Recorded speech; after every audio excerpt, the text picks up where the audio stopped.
तो welcome back भाइयों और बहनों, देवियों, सज्जनों।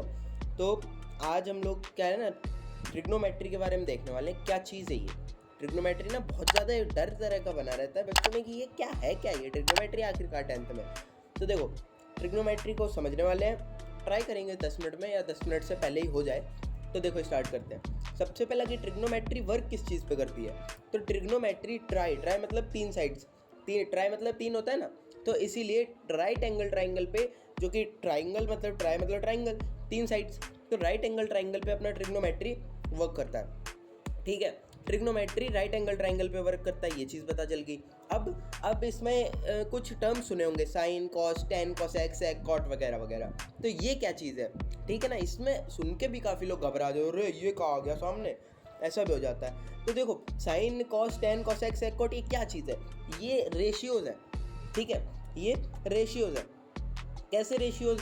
जैसे कि हमारी 3 साइड्स होती हैं एक राइट एंगल ट्राइंगल में, एक परपेंडिकुलर, हाइपोटेन्यूज एंड बेस। तो परपेंडिकुलर और हाइपोटेन्यूज, परपेंडिकुलर एंड हाइपोटेन्यूज, इन दोनों साइड्स का, ये वाली साइड और ये वाली साइड, 90 डिग्री के जस्ट अपोजिट वाली साइड और 90 डिग्री पे खड़ी साइड, परपेंडिकुलर वाली साइड, इन दोनों साइड्स का जो रेशियो होता है उसको हम लोग कहते हैं साइन। ठीक है, बेस और हाइपोटेन्यूज का रेशियो होता है उसको हम लोग कहते हैं कॉस, और परपेंडिकुलर और बेस के रेशियो को हम लोग कहते हैं टेन। ठीक है, हाइपोटेन्यूज और बेस के रेशियो को हम लोग कहते हैं कॉसेक। ठीक है, ये केवल रेशियोज हैं, ये कुछ बड़ी चीज़ नहीं है, केवल रेशियोज हैं। ठीक है ना, कॉसेक हो गया। अब हाइपोटेन्यूज और बेस के रेशियो को हम लोग कहते हैं क्या, सेक कहते हैं। ठीक है, बेस और परपेंडिकुलर के रेशियो को हम लोग कॉट कहते हैं। बस ये रेशियोज हैं, कुछ बड़ी चीज़ नहीं है। ठीक है, ये हो गया। अब ये है कि इसको याद कैसे किया जाए कि साइन पी अपॉन एच होता है, यानी परपेंडिकुलर अपॉन हाइपोटेन्यूज होता है। कॉस जो है वो बेस अपॉन हाइपोटेन्यूज होता है। टेन परपेंडिकुलर अपॉन बेस वगैरह वगैरह। इनको याद कैसे किया जाए, ये बड़ा मतलब कॉम्प्लिकेटेड टाइप की चीज़ है। एक कैसे याद किया जाए, तो इसकी एक ट्रिक है। देखो, ये यूनिवर्सल ट्रिक है, ये मैं भी तुम्हें बताने का ट्राई कर रहा हूँ। देखो, ये एक ट्रिक है कि पी बी पी आपको एक लाइन में लिख लेना है ऐसे करके, और उसके जस्ट नीचे आपको एच एच बी लिख लेना है।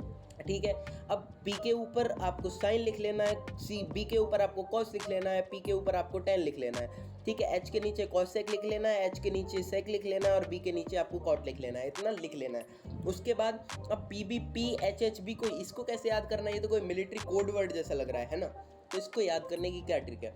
देखो, PBP पापा बीडी पीलो, थोड़ी सी विलेजी टाइप की है। ठीक है, गाँव देहात वाली टाइप की, बट चलेगा।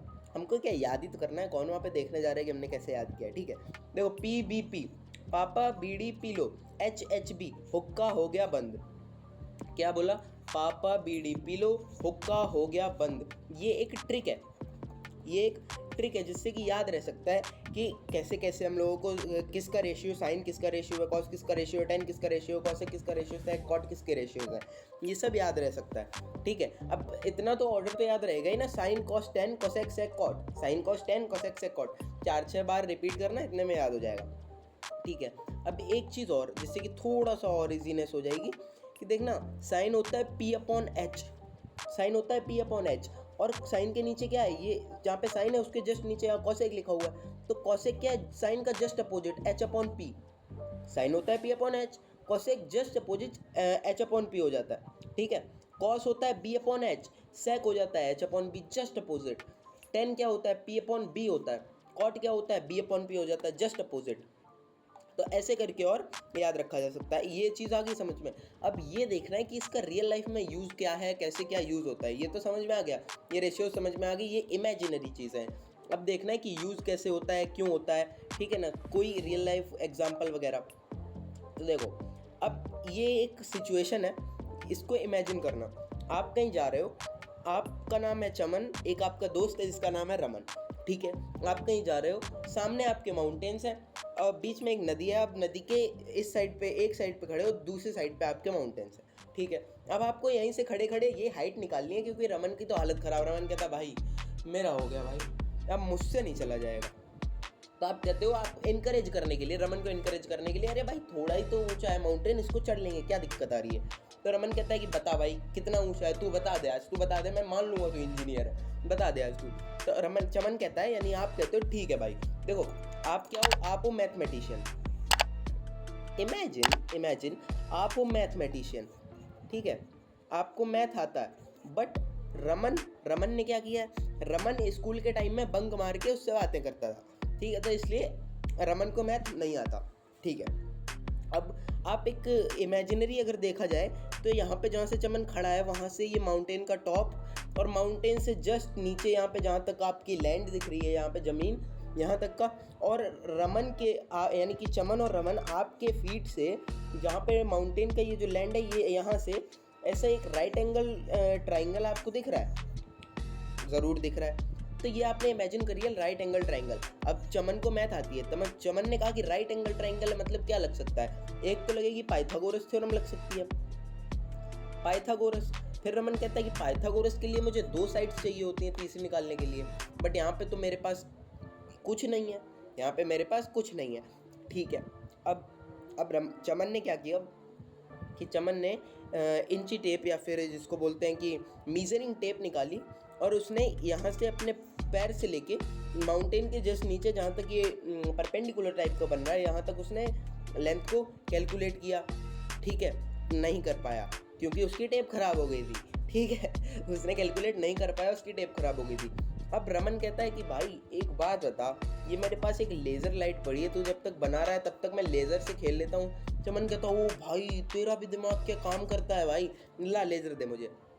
चमन ने हाथ में लेज़र पकड़ी और लेज़र बीम मारी सीधा माउंटेन के टॉप पे, ठीक है। लेज़र बीम मार के जैसे तैसे करके, आई डोंट नो कैसे, बट चमन ने ये हाइट निकाल ली, सॉरी ये लेंथ निकाल ली चमन ने कि आपके पैर से, यानी कि जहाँ से आप खड़े हो वहाँ से माउंटेन, यानी कि ये जो हाइपोटेन्यूस टाइप का बन रहा है, इसकी लेंथ कितनी है। रमन को मिली 10 मीटर, रमन को पता चला इसकी लेंथ है 10 मीटर, ठीक है। अब यहाँ से जैसे ही रमन को लेंथ पता चली 10 मीटर, यहाँ से आकाशवाणी हुई, यहाँ से आकाशवाणी हुई। आकाशवाणी तो देखा होगा ना महाभारत या रामायण वगैरह में, यार ऐसा मत बोलना, ये भी नहीं देखा आप, ठीक है। यहाँ से आकाशवाणी हुई, आकाशवाणी से पता चला कि ये वाला एंगल, 1 मिनट मैं जूम करके दिखा रहा हूँ, ये वाला एंगल जस्ट चमन के पैर के पास वाला, ये वाला जो एंगल है ये है 30 डिग्री, ये वाला जो एंगल है ये है 30 डिग्री। आकाशवाणी से चमन को पता चला। अब चमन ने कहा कि ये बात मुझे ये भी पता चल गया, मुझे हाइपोटेन्यूस भी पता चल गई, और मुझे क्या है, ये मुझे ये एंगल भी पता चल गया। अब यहाँ पे बात क्या आ रही है कि मुझे ये वाली लेंथ निकालनी है, ये वाली लेंथ, और मुझे ये वाली लेंथ पता है, यानी कि हाइपोटेन्यूस मुझे पता है, मुझे परपेंडिकुलर निकालनी है। तो अब वो कहता है P/H, यानी कि परपेंडिकुलर अपॉन हाइपोटेन्यूस, ये क्या है, ये क्या होता है। P/H से उसे याद आया, अरे हाँ मैंने तो एडुक्वेस्ट हब पे ट्रिग्नोमेट्री पढ़ी थी, वहाँ भैया ने बताया था कि P/H जो होता है वो साइन थीटा का रेशियो होता है, थीटा वगैरह छोड़ो, साइन का रेशियो होता है, इतना समझ लो, साइन का रेशियो होता है। अब ये थीटा जो लोग बोलते हैं, ये थीटा क्या चीज़ है, साइन तो बोल दिया, ये थीटा क्या चीज़ है। अब जैसे मैथ में हम लोग x y z वगैरह मान लेते हैं, वैसे ही थीटा हम लोगों ने माना है कि यहाँ पे कोई एंगल है, और वो थीटा की वैल्यू हमें पता है, यहाँ पे कितनी है 30 डिग्री है, 30 डिग्री हमें वैल्यू पता है, हाइपोटेन्यूस की हमें वैल्यू पता है, हमें p निकालना है, ठीक है। तो अब देखो एक चीज़ और मैं बता दूँ यहाँ पे पॉइंट, ये हर एक रेशियो की, जो कि sign cos tan cosec secant है, हर एक रेशियो की हर एक पर्टिकुलर एंगल पे एक पर्टिकुलर वैल्यू होती है, ठीक है। और ऐसे ही कुछ रेशियोज, कुछ एंगल्स जो कि मैंडेटरी हैं, जो कि काफ़ी ज़्यादा यूज़ में आते हैं, इनकी वैल्यूज़ निकाल के एक टेबल बना दी गई है, ठीक है। इनकी वैल्यूज़ निकाल के एक टेबल बना दी गई है। उस टेबल से क्या होता है कि हमें ये पता चल जाता है, हमें इतना बार बार निकालना नहीं पड़ता। जैसे ये टेबल है sign cos tan cosec secant, इसमें सबकी वैल्यूज़ है। अब वहाँ पे थीटा क्या था, 30 डिग्री था, और साइन 30 डिग्री की वैल्यू कितनी होती है 1/2, यहाँ पे मिल गया, साइन 30 डिग्री की वैल्यू हमें मिल गई 1/2।